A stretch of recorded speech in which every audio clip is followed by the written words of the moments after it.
Praise the Lord. Vi ele tua nei tu la. Whawina tātou pokalame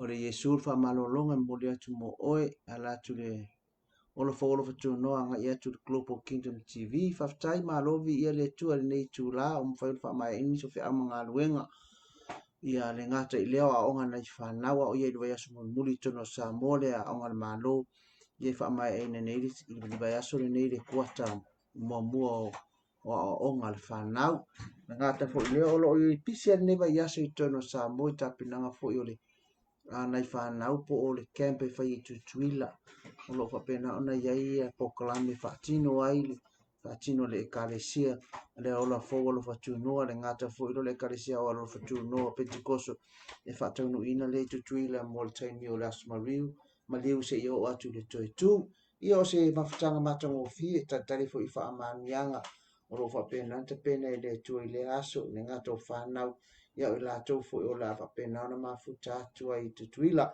ali ama teni tātou pokalame te ine tātou se talo anga pa ia matu te wala au i lo wanganga a fio mai se e whamitalaina se e whaalotoina se e whamamana o fio pa ia i le mwhai lava matu whaia se mea pe au noa mala o fio nga wale lo wanganga le tupo le poto tupo i fo le malama e matu te ilo ai fo ona whamatala o fio pa ia e ale whaunga lo fa mai o tātou ma oe pa ia tu se fina ngalo ma se loto o lo fa penana mata mai le tu la fa mangalo mātou semo mātou leanga amene te whatalo whatu e sunga le tātou le Global Kingdom TV na sunga Peretta Mike Peretta ma whatu mene no fo ialo le ainga fo i le ngata i fo i lea tātou fo i uto mafuta atua i nā ma seo mātou te mā pasta whiwa lesi whatalo whatu ma roso i fuata mā ia vi ia le tu e whangaina fo i male ia i po kalame whaatino i tonu atu nuu male wala awina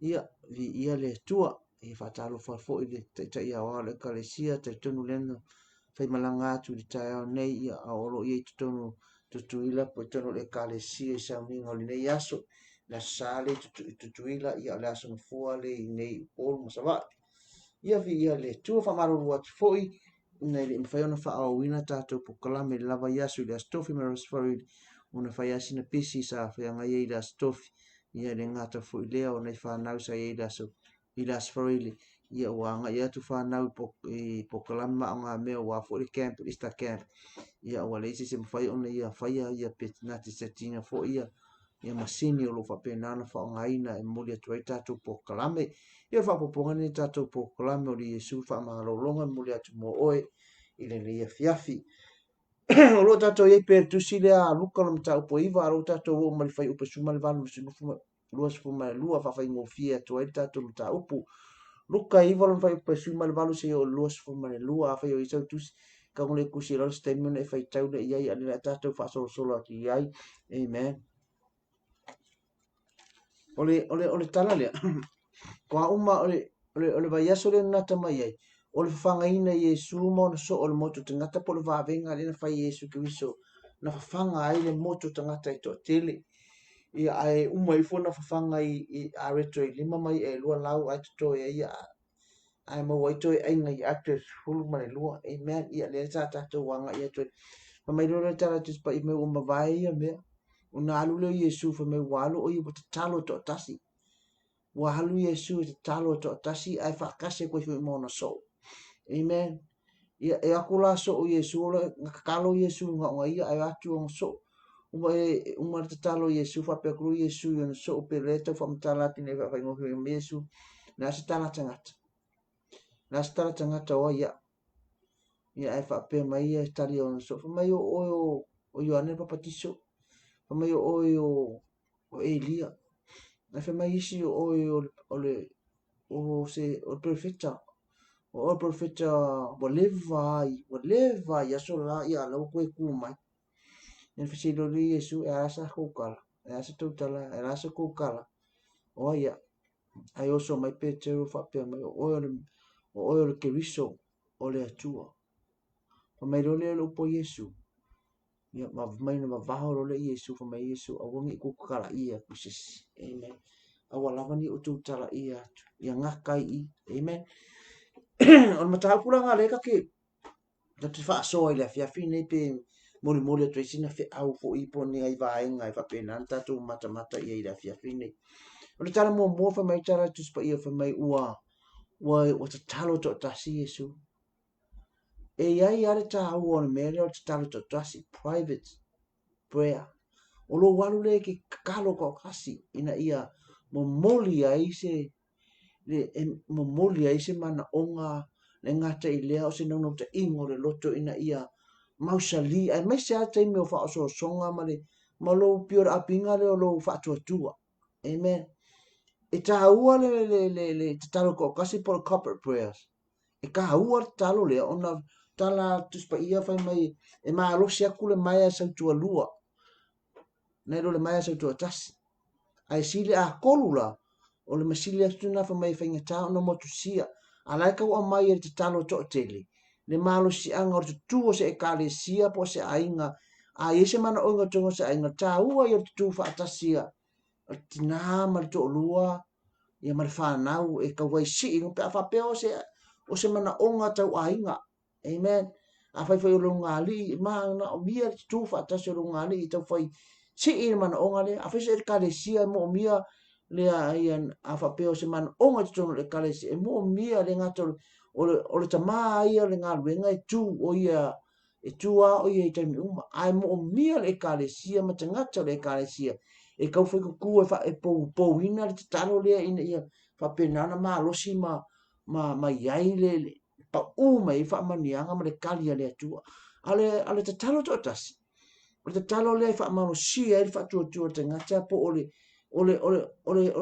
taimi le e alu le tangata e ko ngeki rong fa tua I le tua ina ia fa malo sielo no le fa tua le ngata I le o la upenga le tangata e kan kai penga ke fa mang malo ina I fa o songa amen e ke fa o le akalea le waka oko I wasa ile Yesu ina wa ai aku Yesu wo o le kai me fa langa ina wo o le kai me fa langa mai ai le kai le na fa tau nu ina le poka la me le tua le me nga le ona au mai Yesu ke viso la lang amen o le aka o le wa mata na sa ili Yesu ke viso I se malo se mafai ona ia fa fe tau ina pe fa fe ia ina ti nga ia o le afa pe na ona nga I mai a o le la e sa ili pa te talo Yesu ai wa kulo so e wa kula so o le sa ili Yesu I lona tama si ia o mai le malosi lea ia te ia ngake mawhai e yon whawhika ia mea ia o le awhaafsanga ia to le malama le Yesu I le kaimi le atua mapoka lame le atua I lona soifua ngā mamoli mai o ia le lalolang amen e fo ia me a ngā fai mo tātou amen e mo mia on tātou malama I poka lame le atua po plans le kua ia ki kākou e mo mia fo on tātou maua ape mausa lilo kākou karkonga ona o le tatalo o le sootanga o le tangata ma le atua po o le that's a way to communicate o le awala le ke kalangoa I lutama amen so se akali ia ma se kama o le mafanga o le soka inga o le tana noa amen ia o le tangata keusiano o le tangata keusiano o le keimingei o le masawa ten kolosi le keimingei e ngalo mea uma ai le ngalo le telefoni amen a o I o le telefoni lea a le tangata keusiano o le kartalo o le tatalo prayer o le whaangaina tatalo o le lua o le awala lea that's your way to communicate God o le awala lea e ke rua fiso o ka I mo lo atua e ke whaangainga ke le phone ke vile lo to rua ki su e koe lo whaangau e ke vile lo ainga I fafo a o tatalo o le awala lea te so o ta I lo tama e ke sa ile lo kama e ke ka o lo kama le mere ke manga oai e ke ku ye lo tama o mafatianga e ke sa ile lo tama se I amol mal tama o lo ke mo mia le mene o no tau e tau me nga fa mai por mai a wale ko ua foi mai ia ta talo foi e le no e lo se me va pe se ia umal va yeso kasi ka kalo le aso amen E leo fa pe fo I na o tai au a ma le po e te talo ai. No. O le kakalo, o le mes, o le si lea backbone o le olanga Kirisiano o te ngata. O le si lea iwi tū o le olanga te ngata Kirisiano. E maa losi e luna o le whaatua tua. O laf so ta inga ma lea tua, ne mea lengfa mai paulo. Ia te talo fo I e lea unoa. Le ngata mai tau tara tala I ngana isi. Ai au fo I le tu ua le te talo I lea unoa. Ono o mea whai ngā luenga ia. Al te ngata whaatua tua ma te ngata taritonu I lea tua. Lea lai fo ia lai whai e Yesu ke wiso. E uia o I o le alo o lea tua. Lea nkau ki ngoi pe te rufa mai o orke wiso. O lea tua. Kusa roa o le ngata o ia o le akari o le akua. A leo whao pete o oea o le akua. Iwe no i o le akua. Ai le ima whai o nei atu ina le penga tā ua leo te ngata. Al te ngata Kirisiano. Po te ngata whaatua tua. O le tatalo. Amen. Nanga e keimi e oso wha ia I tātou I whaaso songa. Ai a le maa losi lo tatalo. O le singa me mwhai ona wha vai vai ia pe te to I lalo ai. Ona e le o mawhai ono lua fiso o tai malota mai ala I te tatalo e loa I lo ka malu boko. Ma e kau e kore tamata ma o lora usa au I ma I o whea lera ai alu I ai. Amen. O le tahua ngā, le whai e Yesu ke viso ko me ua tatalo to atasi o ia. Amen. E le ngaro kakalo, e le ngaro kou loku a fiafi marau whanau, marau ainga. A mai alo ainga, pa aiso kei me ke sa ili ai. Sa ili ai o I le atua. Se kaimi o le pō, kaimi panga ngoa. Wana o oe ai ma le akua. Se e wha longo I le feta lai mai o le akua malo. Na se e wha longo I le file mue a mai le atua te tonu I ate oe. Amen. Ia vi ia le atua. Ka mero la ia. A o kalo Yesu. Ai aku o maso mero tala ma Yesu. E nasa kala tangata. Ua fia I lua Yesu. Po le a se... Le ale malama anga po le a se tala tangata. Le ale se manatu tangata pe fi o fi lo Yesu po la se tala tangata ia te ia. Amen. O le mele mana o Yesu po o malama tangata. Po o iloa tangata. Po o ai moni o ia. Po o ai moni a le tangata lea e ta ua o Yesu Kristo. Amen. A fe mai le tali Yesu po le responda so o Yesu ki biso mai. Fe mai isi o Ioane. Le papatiso. Fa mai isi o Elia. A fe mai isi o perfecto wa leva nga ya so la ye le loingis. Ia le wako e ku mai. Amen. O le respond nga ka nga inga tanga tanga ngo ya Yesu ki biso. A or kala fo ile nga ina wo fa ile luka I fitu nga fo itala no e tangata ngo le fainga Yesu o vabenga le tuli ngo te moni tangata le ngaluenga ta la Yesu Kristo o le upu fo ile tangata sa fa la ko ka o me ko e ku mai Ioane le nga sa ile ko sa ile he rota e fia fe lo ia Yesu Kristo amen fa mai o mai o ko e ku mai ya fa ile o Ioane po ki so le nga tipe e he rota lo ko e ku mai la fe mai so Elia o ngala le fa alongo ai o fa alongo ai herota fa mai lo ia o ke fia va ai le tangata na amen le ala o le kala fo nga le o ko va ai I mta upule iva o le talianga ka le ta o ye tangata le Yesu Kristo ai fa mai lo ia o le manatu na po o le moni mauna ale crowd ale atangata le ka muli mai la to o fa penana fa ma nga ia Yesu amen a fe mai lo le tala Yesu Kristo ai ala oko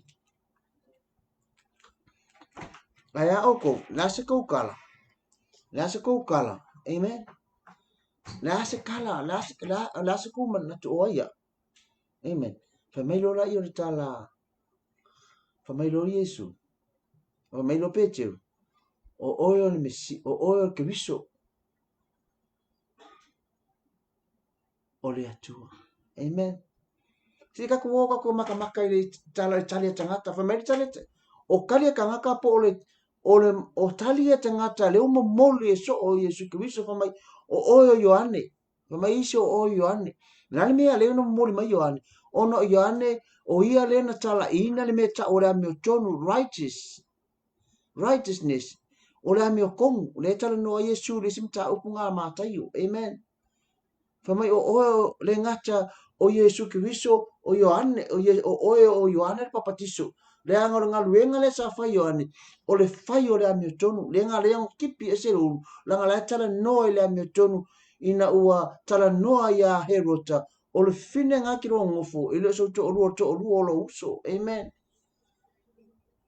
le o na mea kongu le tala noa ia Yohane le fa o fifi kere kangaka ai le o manga o iai i le o mwhai on kao fili mea lea amen i le o mwhai on na ngā tia le mea lea tangata lai tau tala i la fionga le tua i te tau na tau tala i le ame o tonu le ngata i lea o Yohane atale noa ia Yohane tala noa i le tala ina le proclaiminga o a fionga le tua le mai o le leo alanga le vau na te ia le ala o le li amen o le forerunner o ia le lenga mo e mua pe lenga mua i le tala ina o le afio mai o Yesu Kristo me nga le fa metangata o kangakala o Yohane amen ono nga luenga tala i pola nga luenga fola le a Yesu lea la ia nga fa metangata o Yohane le anga le menga sa fa Yohane o le tala ina o le tala ina o le salamo le mai ia mai wa ka wa o ke papakiso i le vai amen a o mulu mai tanga papakiso i le nganga i le afi mana i le nganga le afi amen le la le ngofa mai tanga o Yohane o nga luenga la fai o lai ka la i le tala le lei lai fola lai o Yesu Kristo a fionga le atua lai tala noa i le malo le atua a o le malo fe o le atua lai nga sau Yohane kala ngo e menga le fa mai tangata mai so le tangata la o Yohane ko e ku mai Yohane mai e woti e fa mai isi mai o Elia na mea le fa mai o Elia nga sau Yesu Kristo ina o maliu ina o woti la sau na fa atu e Yesu i po fa inga woki le afa fini o te maloa o le tai o to se lau tai au aloma amen nga koe fa aku e Yesu ile mata upo le valu na fa fanga e Yesu ke wiso le motu o tangata ile lima areto lua ia o amea ia mo va venga atala noa ia Elia lai tala noa i va venga amen le anga ngalu Elia na fa tu la ia Elia le atala le kamar fingere nga ngofo ai ina woti amen fai Elia le taulanga ma fai Elia le taulanga ma fai taulanga pa ala bo fiu ia i perfecta pa ala vala au ele i pa ui fa sia a o le taimi ana fai ele taulanga fa mai ngala ko e di fa ka amilo le utu ka fa le kaulanga ole me o fata fai taulanga ko e aki di fai fa kaulanga va ku vai sa ai ko ai vala au ele atu pa u i fo le afi mele lang fa mai ona mu o le taulanga la tala no ai va venga la tala no le mata tio le atua amen le la e moli mai langa o le aka le o Elia o le aka le i mea sa fai e Yesu Kristo sa ia fa kula inga te ngata mo fioti sa ia kukuli ke mongi sa ia fa malolo mai o le aka o vavenga le ala ia la inga ka mai o Elia me le sa fai Elia le kusi le fengeng tuai le tora le kusi le tusi le tora ka kongwa nga le ku mo kula i mai amen o le moli mau ia te ngata fa mai o Elia langa fai va venga o le moli mau ia te ngata fa mai o Yesu ono o ia o le moli mau ia te ngata o Yohane ono o ia tala ina le meta o le ane tonu male malo le atua amen a fa mai Yesu e la skokala ai o so Peteru mai Peteru o le mes o le keviso o le atua Amen. Pauanga le vaai o le vaai i tangata. O le kangaka fai vavenga ma le tangata na te tala e ina fina ngalo le atua. Amen. A o kua aku e le o mawhai o na malama pe le o a toa i ai le tangata le ingo ia Yesu Kristo. Le ala ka o koe pe ke mai. Le ala se kou vai. Le ala se kou loa. O aia. Fa mai lo pe te. O oe o le ke riso. O le atua. O la sa o ia i tangata. O oe o le fai vavenga. O i o Yesu Kristo o le fai vavenga. La sa o kangaka. O ia o kangaka ngata tala inga te mo tala le leia le malo le atua le anga le misa ngā le akua a Yesu ke viso ngama ai e le akua se ia koe wha aolo te ngata a ia koe maua te ngata le malo le atua. Amen. Lea la sa o lako a e paulonga e leo a toa le malamalama anga i le tangata le neo Yesu ke viso. Amen. Lea la mamoli akua ai. Lea nga e leo mamalama tangata ia o Yesu ke viso. Po lea nga wha mai peteru. O oil ke riso o le atua. Amen. Lea la wa a koa kala. Le wa a koa le kali. I le upu lea i peteru. O oil ke riso o le atua. Amen. Le wa kau kingo a peteru. E le ngata o oil Christ. But also you are God. O oil o le atua. Amen. O le upu le Kristo, o le upu le Kristo, e sa le upu e le Christos. O longa winga le upu Christos, o le anointed one, po o le chosen one. O le tangata ua faa uina, ma le ua filfilia, po o le ua filfilia. E tutusa le upu le Christ, ma le upu e peru e ka ua le Messiah. Messiah, ngai tala no ai, le tusi e Isaiah. Wa yo ulunga le nganga o le tua wa ia fa o ia te e tala i tala le. Amen. Sau mai ai wa ulunga le nganga o le tua wa ia fa o ia te anointed. Wa fa wina e au mai le tu ma le anga ale no le o Israel. Ile taimi e fa pena ona fa o ai le se tupu po se perfecta po se taulanga. A wha au le tupu, o na avatu le o le lingi i lunga le uru, o le tangata wa whauina, e loa ai, o ia lea, wa filifilia e lea tua, chosen by God. Lea nga whai e Samuelu i lunga le ulu o Tavita.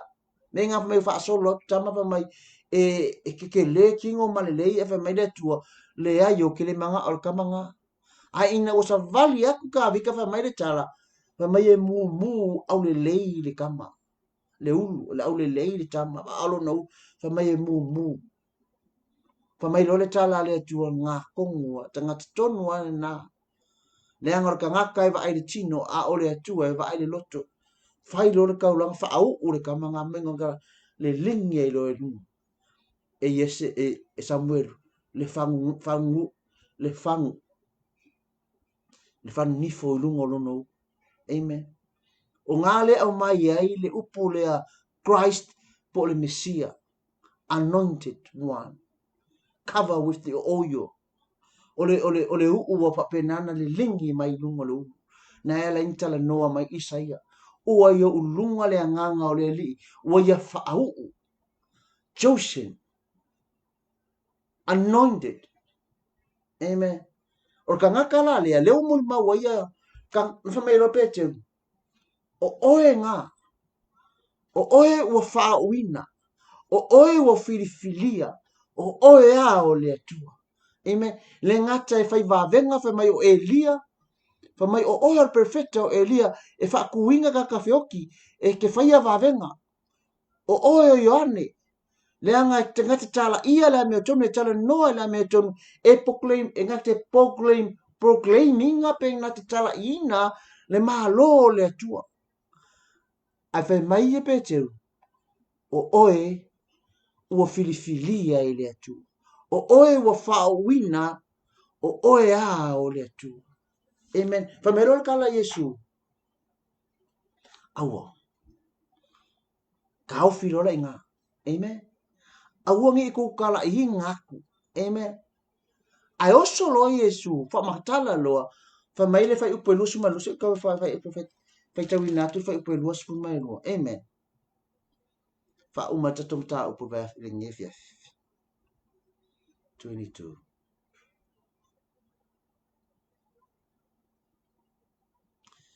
Fa lo suma tasi ona va watu lea o ia ya te la to fetala yatu ne ta atu ne ta le mea I se ona va watu lea o ia ya te la to o fetala yatu ne ta watu lea mea I se tasi o fa pe atu e te tau ona ti ngale atali o te ngata I ona I mea I tele ma ia lafo ina e toi ina ma fai taulanga sili ma le autu siupu ia fase o tia foi ia e fatu ina foi o ia I le aso tō. Amen. O le siko e la lea le wo fa matala Yesu Kristo. Fa mai Peteru o oe o le atua pe ako e kako kunga kako kwheka ngofe to e tuu se isi tu pe kako koe fa matala inga le kalia Peteru pe afa pe tato to vava ailo loto la fionga le atua. Fa mai Peteru o le Messiah or Christ, the anointed one or a chosen one, o le o fifilia po o le o whaawina. Fa mai no Peteru o oe o whaawina. Whaawina e whai matupo e whaawina whai perfecta e whaawina e whai maoti tauranga. Amen. Ua fifilia oe. O oe o fifilia. O oe a o le atua. Amen. Ua makua I a toa le lei, a koa le lei le tangata le ngoia Yesu Kristo I le whaamatala ina le ngata o vāvenga pa mai o Elia o tangata whai vāvenga o ia na o perfecta na I ona ao na tutupu I vāvenga I ona ao ma mga ana ngā luenga whai I tuemi na tūlai mai Elia tele vāvenga sa whaatino te malone o Elia me ngā ringa o ia o le ngata o ia o le whai vāvenga o ia o le ame o tonu le kalangoa I o ane le papatiso ai whai maia I Peteru o oe o le ua fifilia o le ua whaawina. Fifilia lea o oe o le tupu. Amen. O oe o le osi taulanga. O oe o le perfecta. Le angaru ngaluenga lea a o le te me whaau o le whaawina e whai o le tisen ngā po le tū ngā maleanga e whai e whai o le whaau o le oio lea po le whanu po le uu e le lingi lunga le uru le tupu po le lunga le uru o le ostaulanga po o le perfecta e whaai loa ai o ia lea ua filfilia po o ia lea ua whapenana whaawina na te tau aveina le ngaluenga. Amen. Lea la ua whaai loa aku a whai mairi ka lape a Yesu e ti ngā le atali o te ngata. E ti ngā ina, e o le atali o te ngata, the son of a man. Onga o leo whanau Yesu le tino. O sau o iu e ui, o ia o le alo o le atua, a ua whanau I le taupou. Whamai o le taupou o le taupou e nate le I loa se tane. Amen. Lea lai kau ave leanga o le tusine a Luka. Ese ma le kusi a Ioane. O le tusi a Luka e tala noa, Jesus is the son of a man. O ia o le atali o le tangata. Amen. Mea fu ilanga le mai Yesu e ti ngā ina e o le atali o le tangata I ti ngā mawhai ngata. Whamai ave fo ilu mo tupu mato ina mo staulanga. Mato si upu. E wha masino ina. E maliu foi. Ai toi tūla I mai aso tō. I le alau wha makala kuai. Even e uia o ia o wha uina. O ia ua filfilia. Ai le I filfilia e whai matupu o le larolangi. Amen. E le I lo se filfilinga o se tupu wha le larolangi. Po se tai au ole lalolangi, not a military leader, not a king of the earth. Amen. E leo se tupo le lalolangi, e leo se tai au le lalolangi. Amen. E uia fa mai wo fa uina ma o filfilia.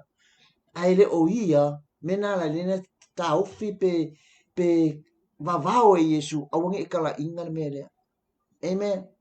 Awangi ikala ina o ia o le Mesia, o ia o le Kristo, o ia wo whauina, o ia wo fifilia. Amen. Le anga o le tangata le fifilia ma tangata le wo whauina, le ngata o ia o se tupu, o ia o se perfecta, o ia foi o se osi taulanga. Amen. O lea la ufa me Yesu. E uia la inga o ia o tangaka wo fifilia. E uia o ia o tangata wo whauina. Ai whai mai. E o ti ngā ia te ia. Tamai avea unu mo tupu, e avea unu mo toi ina, e whai avea ia unu mo tusi upu. Tamai o te, e ke oki foi, ai te toi tū la e ia se tō, la le mele kala ngō iai. Ta Misaya, o le Mesia lea po le Christ lea, leo whiwhilia ma leo whauina, e leo se tupu po o se Mesia, po se Kristo, le mu. O ia o le Mesia ti ngā ina. A suffering Messiah. Amen. A suffering Christ. E leo se Kristo o le lalolangi e le mu. Amen. E leo se tupu o le nei lalolangi e le mu. Pe se tupu e whapena ona po se tai au o le lalolangi e tū le malosi. Amen. Nga ko whamanatuina na whiri malanga wha atupo Yesu Kristo whamaina tie o ia i le asini o le ata o ia o le loto maualalo o le tangata loto maualalo o le tai loto maualalo o le tupu loto maualalo le ango tupu uma e sa ili tupu le manu malo e sa ili tai au i le manu malo.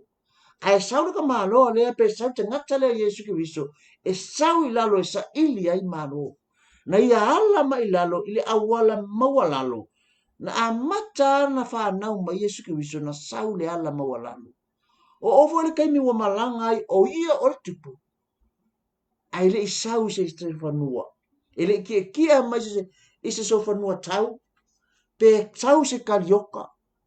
Amen. Pe sau se tankau. No, nga ki e mai oia i lungo le asing. Se i momoli te ngata o le tupu lea, e leo se tupu faa le lalo langi. E leo se tupu o po se tai au faa le lalo langi. O ia o le tupu le langi. O ia o le tupu o le tai au o le langi. Amen. Ia vi ele tu avisa tu lang pati lo watua. Mea langa fa mai Yesu. Umar kale i peche me oil Mesia, you are the Christ or Kristo. I tutusa le ile wingo le upu e peru Messiah ma le wingo le upu Kristo, Christ, le ngana e leni. Anointed or chosen one. Ai moli mai Yesu Kristo le mea lea, le mea lilo lea e o aia na so e le i malamala mai fai mai e ti ngā. E ti ngā le ua filfilia. Le ua whaawina. E o i le oti le ua whaawina. O le Mesia lea ngā mai lea kua le whamai pētenu o oe a o le atua. You are God. Ai whai mai Yesu a o aua le ngata wa filfilia ma wa whaawina. Ai o le atua ai maliela o le atua ai fikosoa inga u lumo tengata. E avea u lumo tupu, e avea u lumo toi ina, e avea u lumo tusi upu. E wha masino ina O le tupo le langi ma le lalo langi. A fe mai fa masino e tupo le lalo langi. Amen. Le alme wa la yona o le tupu o le langi ma le lalo langi le me. Amen. Se ia sa ili le ami tonu. E sa ile tangata le lalo langi le ami tonu le maua. Langa le tala tus pa ia le aisa ami tonu le lalo langi nei. Me o tato ami tonu pe o le ia le mai e pispisia. Amen. Le ngata e fatusa ile ie o le pela. Ia e fape na fo ile ie o le tina e alu longa bleeding ile ngai fatusa ia. Longa winga e pisi ia ata ngata ami tonu. Amen. Ele aisa ami tonu. Me tatus pa ia mai le aisa ami tonu ilalo le la. Amen. Nga ole me ka ole fia ami tonu. Ai le aisa ami tonu. O le tato wa ami tonu e pispisia e pe o le i o le ma. A faila ke fai mai atia o kia meo kong. O no fai atu lea i atu oe sa ore lei oe. Na o oe a kia meo kong. A o ku ako la wa meo kong. O lo iei mea ta o le fia ami tonu. Na ngol tala tu spa ia ilo skala le faila unga le fia finei. O tato wa meo tonu e pispisia e pe i o le ma. Ai anga le tau tino a Yesu Kiriso e o ole atari o te ngata i poponga o ngā lenga koe mo moli mai ai lea me tonu i ate oi. Amen. Ngō ka ua me tonu ina i lea tātou o ngā ka ngaka lea lela awhikosoa inga i lumo tupu na le pau alan tangata a mi o tonu i lalo le la, sai lalo le la nei na o Yesu Kiriso. Amen. Mea ngā na inga mai o oe o le atua. Langa o le atua fa mai ele o iai se me ka e iai se ila po se pona. E le se ila po se ponga yo o akule malo le atua. Ai o mea ngā lenga o mai Yesu Kiriso leo kako yele vai taimi was wa nga yatu Yesu Kiriso ilo na maliu. Se ia koe mo moli mai le ami o tonu lea. Amen. O le toto Yesu Kiriso wa ufi ia tātou wanga sala. E mua la sila le atua i le toto lo na alo. Amen. Ina e mai o e mai ya. Pe a fai tātou te tino o Yesu Kiriso o i o le li ma le tātou whaola. Amen. Mea ngā whamai rolo e paulo. O le ami o tonu, wa tau ami o tonu ina ai tātou i le toto o Yesu Kiriso. E le isa kako ami o tonu, a ua tau ami o tonu ina. Justification, justify. Ua tau ami o tonu ina. Ono ai, ono o Yesu Kiriso. Amen. Mea la ngā leka wa ngā mai Yesu i. Lenga ngā Yesu Kiriso i le mea lea. A o le purpose lea ngā lea o na sau Yesu Kiriso. Amen. Sau e maliu. Amen. Lea lai loa tangata. I le moli maua. Fai mai. O oe o Elia. O oe o Ioani. Le ngata o oe o Elia e te fai miracles. E ke fai vavenga. O oe o Ioane e te tala ina le ami o tonu. O oe ke kala inga le tala le leo le malo le tua. Fa mai pete o oe o le Keriso. O le atua. O oe o whawina. O oe o filifilia. Anointed and chosen one. Amen. Fa mai Yesu ka ofile inga. Alera wo fa koe tawa ko Yesu Kiriso le atoanga o le tangata le nei o Yesu. Le ngata o ia wo whaawina, o ia wo fifilia ai polo, ai ti ngā ina fo. E ti ngā fo o ia. Le fa mai mo le mau fa mai ua ti ona ti ngā. Fa mai ona fa lava o malolo ai oi. O malolo ai. Me o tangata mai o fe o tangata o fitai ai mati ngā ma whaingata o ai Yesu Kiriso se i moli mai le ona ia te oi. Amen. Lango ka ko o levan tātou no nofo i lalo i polonga Saka waka ko ngofo la le polongo le anga sala. Sa pule fo ile anga sala ya ti tatou mon monga spaia. Tala tu spaia. Na pule le anga sala ki ka ko sia ina ua anga sala le ro tangata. Ai ina ua fatu la ia le atua pe ua filifilia le atua lo nalo Yesu ke viso. Le ala fa mai lo le Yesu. E ti ngā ina. E ti ngā o ia. Alalma fu anga ele ti ngā. Fa mai ti ngā. Ai koe kula ma liu. Ai koe kula ia ile asoto. Amen. Wa mamoli e le atua. Le atoanga po o le tangata atoa lea. O Yesu Kristo le ma foi fesili Yesu. Who I am. O ai ea. Amen. O ai ea. Famatala tangata o oil perfecta. O oil fai vavenga. O oil ne ta la ile malo le atua mata la ile ametonu. Famai pe teu o oe o le wa filia e le atua. O oe wa faawina e le atua. Famai Yesu e na filia e le akua. Na faawinga e le akua. Ai maliu foi. E ti ngā ina foi. E fe kosoa inga ma fe ave inga ilu mo tupu. Ma fai ma ostau langa ma fai pule. E maliu. Ai koe kula e mai aso tonu. Amen. Le Yesu ngā le tatu te whaatari. Le Yesu ngā le ki karikongu iai. Le Yesu ngā le ingoa i tatu pokalami. O Yesu o le whaamalolonga. Le ngata ngā ki whaamalolo ina ma. Aina ia la vea ia te oe ai le loloto le angasala. Le ala le loloko le angasala sa iai.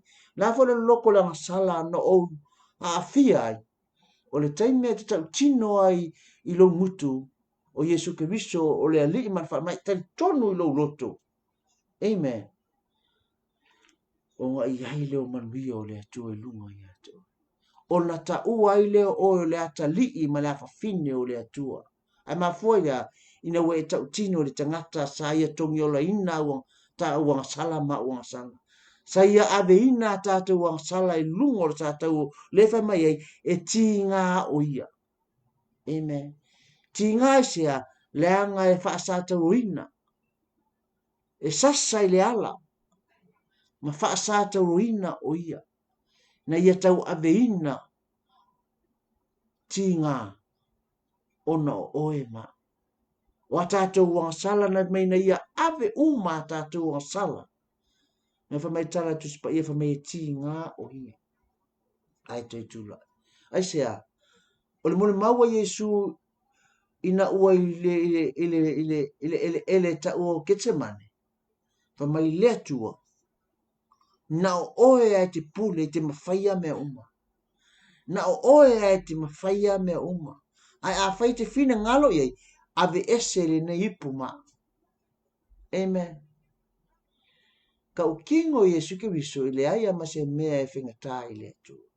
E whai ngofie i le kuang ala vea i te ngata. Ai o leo foino le soi fua le tatoli whaolo Yesu Kristo. Ina ia manuia le larolangi uma ma i la toi whaatua tua ia te. O whiau ngā mo ni ia. Le aso uloa. Le aso uloa perfesile Yesu Kristo. Le ase wā tala tangata. O ia. Amen. Whamai tangata o oio Elia. O oio Ioane Papatiso. Whamai Yesu. Whamai Ioane. Whamai Peteru. O oio o filifilia. O oio o whaawina. Whamai Yesu. Pe filifilia ma whaawina. Ai safa foi. E safa foi. He is a suffering Messiah. O ia o Mesia ti ngā. Ne kau mamoli ako Yesu Kristo. E maliu o ia. Ma toi whaatu la. Mo oe moa. Ia whamani atu le tūre ne fiafi. Pa i atu fe au le ne fiafi. Ma ia tātou loa. Le asa tau tutala. Le asa utala. O ai ea Yesu Kristo. Tali au. A leo mamoli atu mo oe ne fiafi. Whamanuia i lotona. Whamanuia fo ia te mātou. Tuma wetu elvi inga le whamanu ma whane tanga no mātou tua. Nea fiafi whaasoa ina ora upulo mātou tama. Na esa mātou tala ia te oe. Ia whapenana mātou roona. Tau oe le tua. Oe a o le ua. Whaia re tongiola ato tua. O lou lava soifua. Na o foina mo au nei te ngātanga sala. Ina ia ola au. ma ia o maua le manuia le langi ma le ola e whaavau. Whamanuia se tasi whaadongo mai. Pa ia tu oe lo mātou tua i o manuia. Vi ia o Yesu wha mangalo lo mātou le ato. Amen and amen. To God be the glory forever and ever. Amen. Amen.